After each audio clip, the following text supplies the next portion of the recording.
Pondok Pesantren Ikhwan Muslimin putra dan putri berpusat di Sulawesi Selatan, tepatnya Perumahan Entes Madani, Kabupaten Goa, sementara menjalankan pembangunan baik untuk putra maupun putri. Ini dipersiapkan untuk 4 lantai yang kira-kira membutuhkan biaya sekitar 1 miliar lebih. Nah, di tempat ini juga akan ada pembangunan masjid 4 lantai khusus untuk putra, khusus untuk putri, khusus juga untuk mahasiswa. Dan di sini ada lapangan-lapangan bola, lapangan voli bagi santri-santri putra, dan ada kolam ikan, dan ada supermarket yang ada di dalamnya. Jadi harap bantuan kepada sahabat-sahabat saya agar dapat memberikan partisipasi. Semoga pondok ini bisa berjalan dengan baik pembangunan fisik maupun pembangunan material. Nah, oleh sebab itu, bagi sahabat-sahabat saya, para simpatisan, mudah-mudahan bisa menyalurkan sebagian rezekinya di Yayasan Ikhwan Muslimin, yaitu BSI rekening 10546652225 atau konfirmasi admin 081 9372 91207. Tanpa penjelasan bahwa sholat perintah Allah, sholat mengikuti Muhammad, caranya ini. Ya, syukur-syukur kalau orang itu kita tokoh agama bisa menjelaskan bagaimana rukuk, bagaimana sujud, apa bacaannya doa. Oleh sebab itu mudah-mudahan semangat kali. Mari kita belajar. Masih ada waktu belajar jemaah sekalian, agar kita tidak taklid.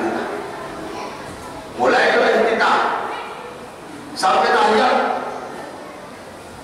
harus kita paham dulu. Hafal dari kita sampai tahiyat, ibu-ibu, bapak-bapak sudah hafal? Artinya hafal? Artinya bagaimana bisa khusyuk kalau tidak tahu artinya? Logikanya di mana? Ayat nomor 100 surat apa coba awak menjadi logik apa maksudnya itu? Ya, coba kita berbicara dengan orang Batak, kalau kita bahasa Bugis paham nggak? Usahakan dipahami dan dibaca. Ya, asal masa panjang untuk kemana? Ya, Allahumma salam saya ini sudah gaib. Alhamdulillah, saya sudah sholat dulu. Alhamdulillah. Dia senang kalau sudah sholat. Orang beriman itu di sholat dia senang. Ketika mendekati waktu sholat, mulai akan meraih kebahagiaan mau ketemu Tuhannya. Allahu Akbar, Allahu Akbar kabira, Allah Maha Besar, sempurna kebesarannya. Walhamdulillahi katsira. Dipercayai bacaan katsira, kita baca katsira, salah lagi. Ya, segala puji bagi Allah, pujian yang banyak. Wa subhanallah, kita baca subuh bukan subuh, salah lagi. Subhanallah kebaliknya, ha besar Allah, bukratan wa asila, bukratan wa asila, salah lagi. Coba satu kata salah semua. Baru mana semuanya? Ini ada guru kita, Pak Junaid, hafal beliau ini. Tapi kalau tidak ada apa aja deh, mungkin kita tahu rumah atau ngomong aja. Ya, mari. Bacaan sholat dan takbir salah semua. Tapi itu bicara salah. Kalau saat bicara 2-3 jam, WA 2-3 jam, Facebook 2-3 jam. Tidak tahu apa dibicara pagi sampai malam. Untuk ketemu Tuhan, tidak ada waktu memperbaiki hubungannya kepada Allah Subhanahu wa Ta'ala. Apakah bisa kita layak dikatakan beriman? Kata Rasulullah, apa yang perlu saya cintai pasti saya disebut. Kalau cinta kalau masalah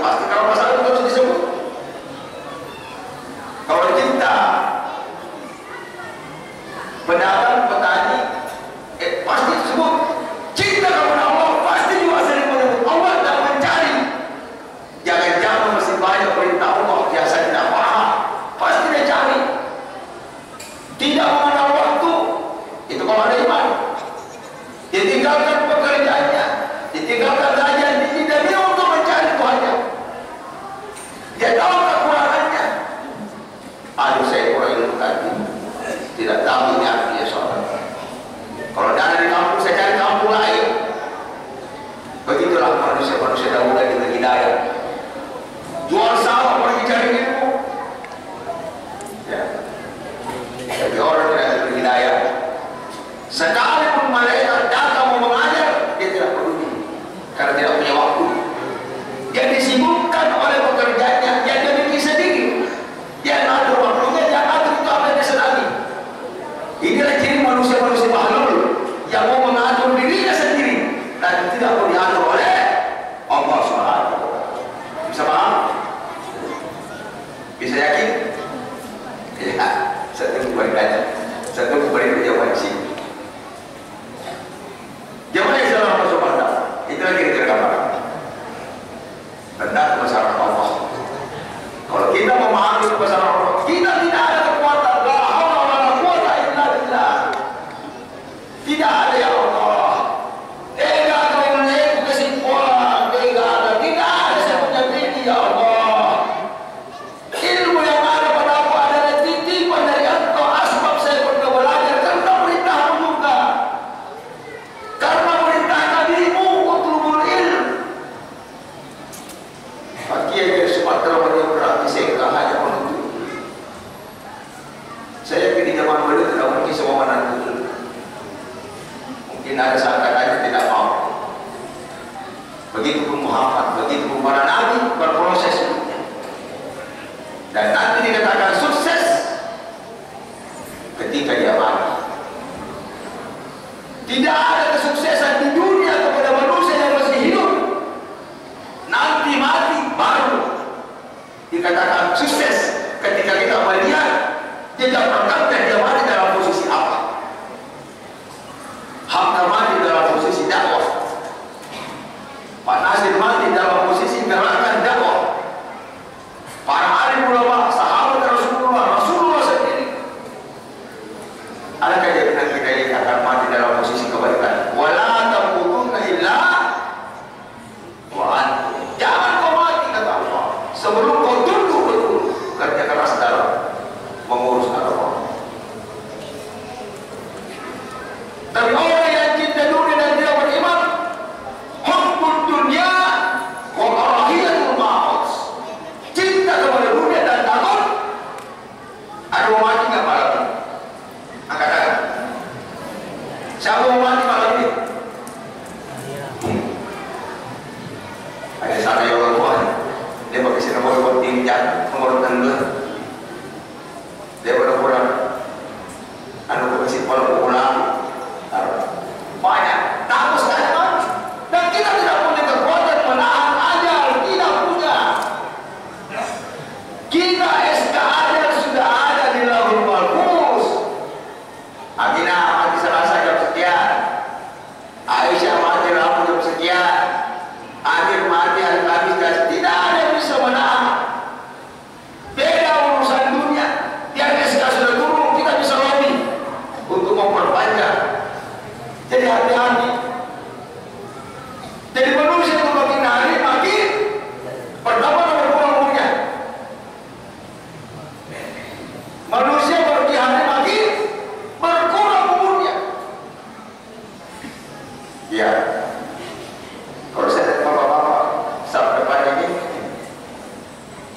kalau pandangan mata kira-kira bertinggi 5 tahun barangkali. Ukuran Nabi itu 63 tahun. Mampatkan umur untuk apa? Untuk mengabdi kepada Allah. Nanti kita panen awal kehidupan orang beriman. Awal kehidupan orang beriman nanti mati. Kuburnya akan bercahaya tergantung amalan-amalannya di dunia.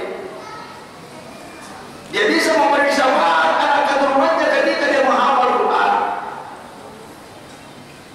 Ketika dia diperiksa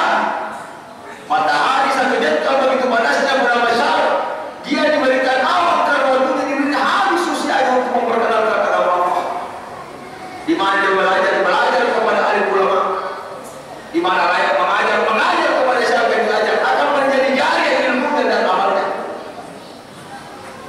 Ketika jadi hisab, maka dia menerima rapor di tangan kanan.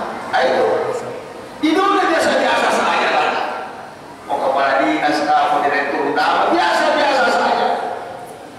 Jangan dibanggakan yang tidak dibanggakan Allah. Banggakanlah yang dibanggakan Allah dan dihinakan yang dihinakan Allah. Itu ciri orang beriman. Ciri orang zalim membanggakan yang tidak dibanggakan Allah Subhanahu. Baru S2 kemana saja bangganya luar biasa. Apalagi sudah profesor, apa lain. Kalau profesor jarang ke masjid, apa mau dibanggakan? Profesor jarang ke masjid, saya kira itu kekayaan modal dunia. Ada titik yang dibikin Allah, yaitu tadi takwa, iman, ya apa lagi? Muttaqin, muslimin, mukminin, muslimin, muhsinin, banyak. Apa namanya?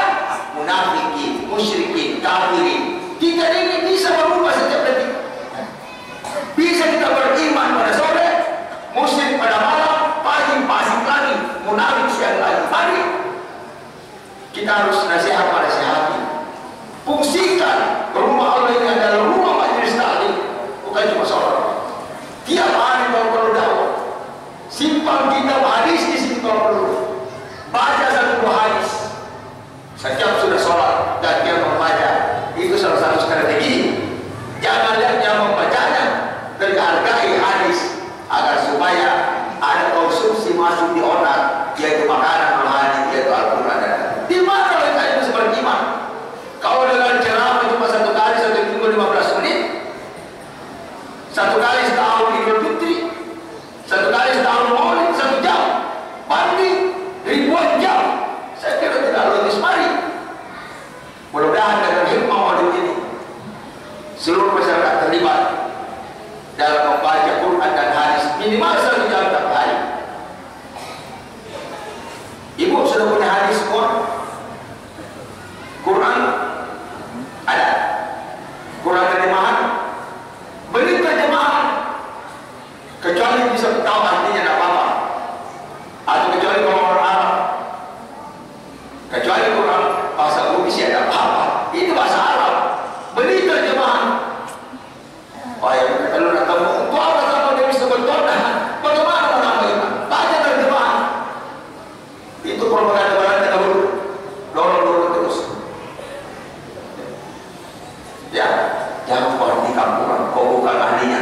Padahal kalau kita Al-Quran, kita dapat ayat penjajahan, pasti kita usir. Itu politik Belanda. Nah, kalau baca saja atau tilawah musyawarah saja, tidak usah tahu artinya, kamu tahu lama. Akhirnya terbiasa pada tahu mengertikan. Tidak mungkin Al-Quran diturunkan ke Quran. Ya, mari mudah-mudahan bapak-bapak ibu miliki Quran di rumah masing-masing. Ibu-ibu ada yang punya anak 5? Ada? Berarti berapa dari Quran?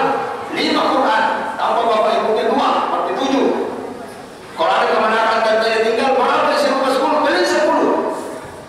Beli juga hadis 10 dan baca coba hadis subuh dan baca bapak. Matikan televisi. Televisi itu murahnya lebih banyak daripada, kecuali mereka majelis taklim, teknologi boleh. Marah-marah sudah akademi dan apalagi kalau ada bencong sinetron menghina orang tua, kawin siri, buka aurat di kamar berduaan. Ya Allah, ini permata Yahudi untuk menjauhkan kita. Lebih paham nama artis daripada tokoh-tokoh agama. Na'udzubillah ini. Siap ibu? Siap semuanya? Bapak-bapak? Allahumma rabbana taqabbal. Ya Allah, taqabbal masjid ini agar warga di sini bisa memiliki Quran dan hadis. Amin ya. Amin. Insyaallah kita sudah doa. Balik tidak mempunyai kekuatan memberikan hidayah kepada sesama manusia. Hanya bicara saja kasihan. Hanya bicara. Inna arsalnaka bil haqqi basyira wa nadhira wa la tusalu an asdiqan. Mubalik tidak diminta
bagaimana hafal Quran, bagaimana mengaji praktis, bagaimana tajwid, bagaimana ceramah. Nanti saya kirimkan.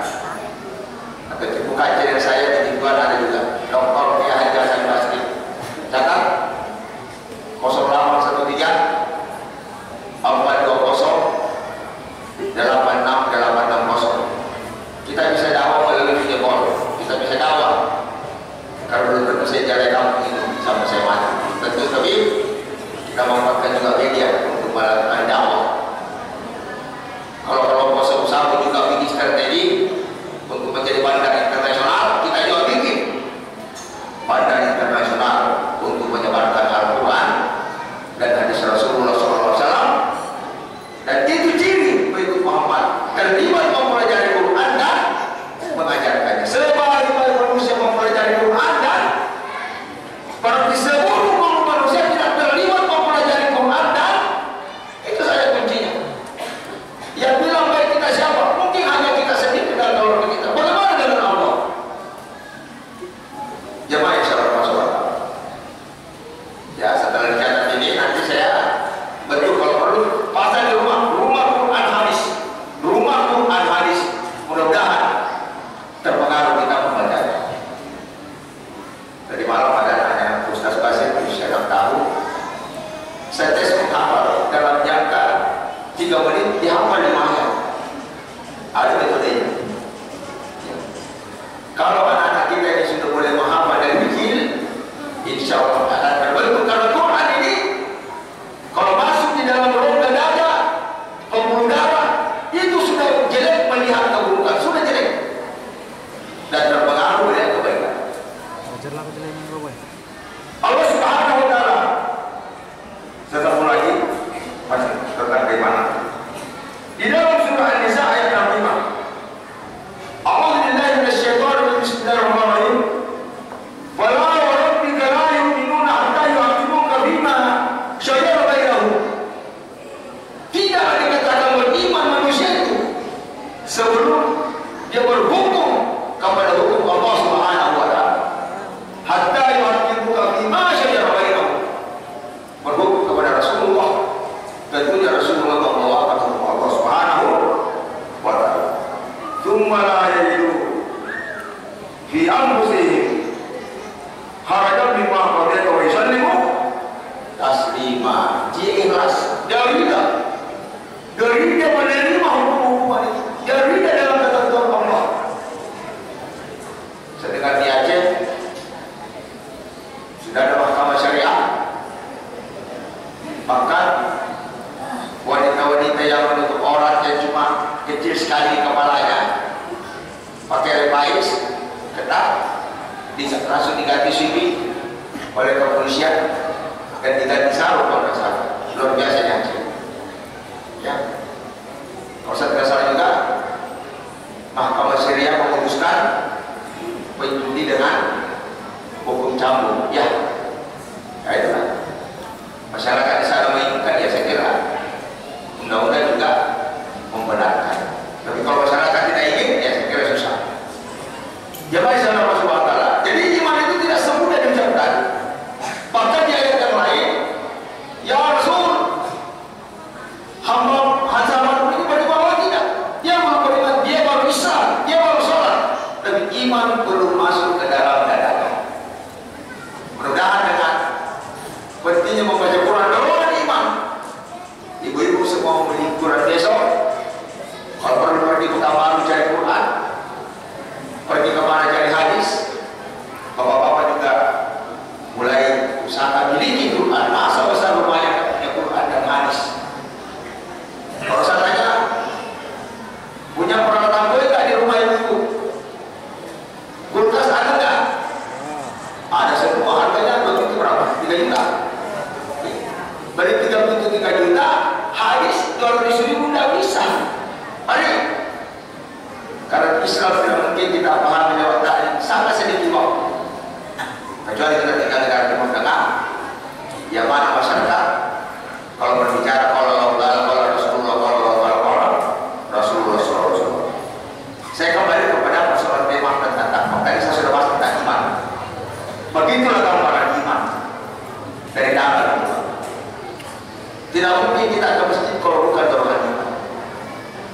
Tidak mungkin kita duduk lama dengan enak kalau bukan dorongan iman. Coba kalau tidak, pasti tidak bisa. Tidak ada yang korupsi ketika imannya ada di dalam hati. Tidak ada. Tidak ada sokok menyokok ketika zikirnya dan imannya ada. Dia melakukan keburukan ketika imannya. Kalau maka jaga iman. Jaga baik-baik iman. Karena kalau iman keluar maka kita sudah sama dengan binatang ternak kata Allah Subhanahu wa taala. Sedikit ribut istri cari janda. Syukur-syukur kalau dia nikah. Ya, berarti sudah melakukan keburukan. Ketika suami sudah tidak ada servisnya, sudah berpikir mau nyeleweng dan lain seperti itu. Ketika sudah lama kurang gajinya, berpikir bagaimana cari tempat basah so bisa korupsi dalam orang pertanggungjawaban di begini. Ya betul. Tapi kalau ada iman, ajar pun menanti kita untuk berlaku tidak adil, tidak amanah, insya Allah tidak akan dilakukan seperti Rasulullah SAW. Kenapa Rasulullah diikuti? Kan dia jujur. Ya, sebagai pembawa kebenaran jangan coba-coba tidak jujur. Karena kalau kita jujur, kita pasti tinggalkan umat. Bukan manusia menghinakan kita, berarti Allah sudah menghinakan hambanya. Wa yu'izzu man tasya' wa tudillu man tasya' bi yadika khair. Allah menghinakan. Kalau Allah hinakan kita, ada yang bisa memperbaiki kita. Kita mau menghinakan Allah mungkin karena Allah menutup aib kita yang begitu banyak. Karena mungkin kita juga suka menutup aib orang. Jemaah insyaallah Allah Subhanahu wa taala, insyaallah mudah-mudahan ada iman yang jatuh malam ini sehingga tidak ada lagi warga yang tidak punya hadis dan malam sudah tidak ada bunyi televisi, paling bunyi suara walet dan diselingi suara walet dengan suara Al-Qur'an. Siapa yang suka baca Al-Quran, jangan tanya pahalanya. Pak, jangan tanya. Di Eropa, di Amerika sekarang, Al-Quran terapi Quran sekarang, kapan kita telinga masuk ke dada, masuk ke jantung, maka semua penyakit kanker dan tumor akan mati akar-akarnya karena suara Al-Quran. Itu sudah berdasarkan kalau buka di internet. Ini diminum. Minum dengan basmalah dan tidak basmalah ini ada gelombang-gelombang goyang di dalamnya. Ya. Tumor saja disembuhkan oleh Quran, apalagi kalau diabetes, apalagi kolesterol, sakit pinggang, komplikasi. Insya Allah orang suka banyak penyebab dia kan sehat batinnya dan sehat fisiknya. Jadi kalau ada orang penyakitan komplikasi, cek pasti jangan mengalami. Iya kan? Panjang penyakit agak sih. Kemungkinan kurang mengaji ya. Mengajilah. Tidak usah dokter. Sembuh dan sendiri. Yakin. Aku yakin. Karena Al-Quran adalah syifa. Ya. Menyembuhkan segala penyakit yang ada. Siapa yang suka salat tahajud, maka tidak akan kena gula karena pankreas terbakar. Siapa yang suka sujud ke bawah waktu, 5 waktu menurut penelitian, akan darah mengalir dari jantung ke otak. Tapi kalau lewat sedikit 10 menit, maka tidak mengalir lagi. Jadi kalau kita sholat dulu pas, maghrib pas, insya Allah tidak akan kena namanya penyakit vertigo. Apa kata vertigo enggak? Pasti suka sholat lama. Ya. Siapa yang suka kena penyakit asma, kosong, pasti jarang sebaik subuh. Karena subuh itu ada oksigen di dalam. Ya. Sekiranya itu saya dulu yang penting-penting di dalam persoalan manfaat. Begitu ribuan manfaat. Maka sekarang di Bangladesh, di New Zealand, ada satu lapangan hanya menghirup air, perantai wudhu untuk stroke. Insya Allah kalau wudhu yang baik, tidak akan kena namanya stroke. Saya kembali kepada persoalan awal. Tadi saya sudah bahas tentang iman. Saya coba bahas lagi tentang bagaimana tentang takwa. Al-Baqarah ayat 177. Tadi An-Nisa ayat 65. Saya jelaskan darinya. Dan silakan buka di rumah. Kalau mau lebih kencang buka beli tafsir. Al-Jalalain mungkin ada kaji. Untuk kesir banyak terjemahan kalau Bapak serius. Satu ayat panjang penjelasannya.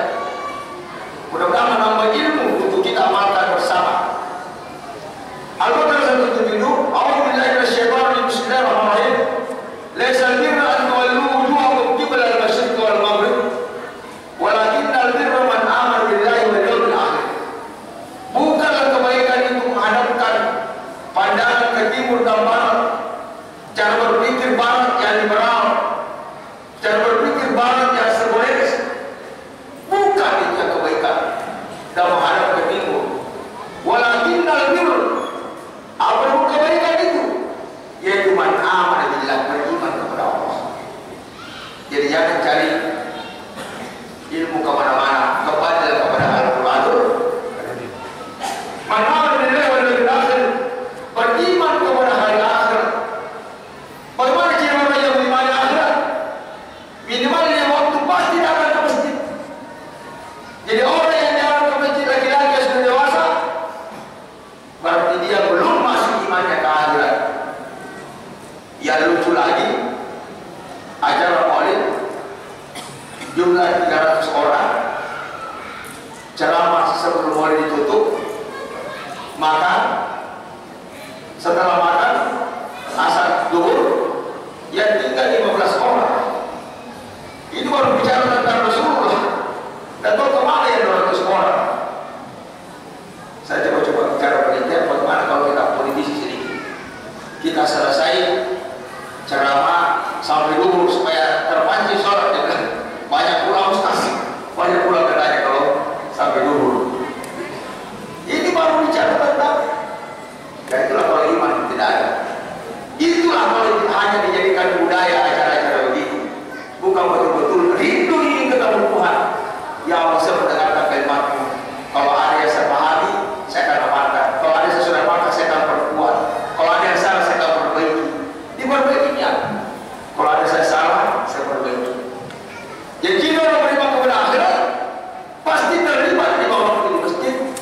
Perempuan manakala azan sudah terlibat mengambil wudhu dan berwudhu, bermunajat kepada Allah, memanggil semua yang di rumahnya.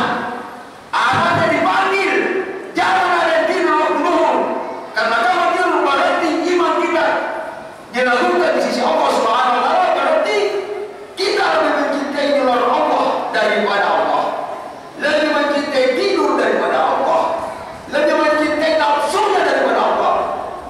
Adakah yang mengalahkan berhubungan kepada Allah? Kecintaan, kenikmatan tertinggi di dunia adalah ketemu Allah. Kenikmatan tertinggi di dunia adalah berhubungan kepada Allah. Kenikmatan tertinggi di dunia adalah ada dalam sholat karena berjumpa dengan Allah. Kalau ada kenikmatan di luar daripada itu, maka kita belum dikategorikan keimanan kepada Allah Subhanahu wa Ta'ala. Paham?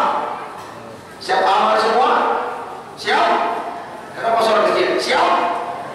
Amin ya rabbal alamin. Bukanlah rahmatmu kepada Allah, agar malam ini besok tidak ada lagi ya, tidak sholat bawah. Amin ya. Hati-hati. Besok kalau terlambat sholatnya, tiba-tiba kena musibah, kemungkinan sumpahnya bapak yang kena. Ya, kita sudah bersumpah malam. Sudah kan? Ya. Sebenarnya kita sudah bersumpah ketika kita